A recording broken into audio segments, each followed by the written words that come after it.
পাটনা থেকে ফেরার পথ ছিল আমাদের দুমকা হয়ে। ওখানে নেমেই লাঞ্চ করতে গেলাম একটা রেস্টুরেন্টে, যার নাম তন্দুর বারবিকিউ হাউস। আমার হাজব্যান্ড গুগলে সার্চ করে এই হোটেল খুঁজে বের করেছিল। তবে আমার ইচ্ছে ছিল গ্রিন হোটেলে খাওয়ার, কারণ গতবার ওখানেই খেয়েছিলাম। পুরো বাঙালিয়ানা খাবার দাবার ওনাদের অসাধারণ লেগেছিল আমার, কিন্তু ওর ইচ্ছে ছিল এবার নতুন কোথাও ট্রাই করার, তাই এখানে এসেছিলাম। এখানে অর্ডার করেছিলাম স্টিম রাইস, সঙ্গে নিয়েছিলাম হান্ডি চিকেন।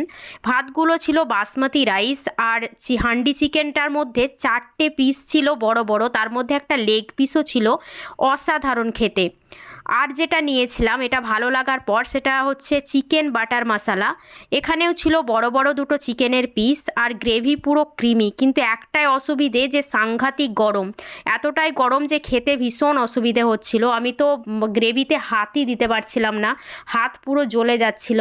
খুব কষ্ট করে আমরা এই হান্ডি চিকেন তার সঙ্গে এই বাটার মশলা খেতে পেরেছি, কারণ পুরো খাবারটাই ওনারা গরম গরম সার্ভ করেন।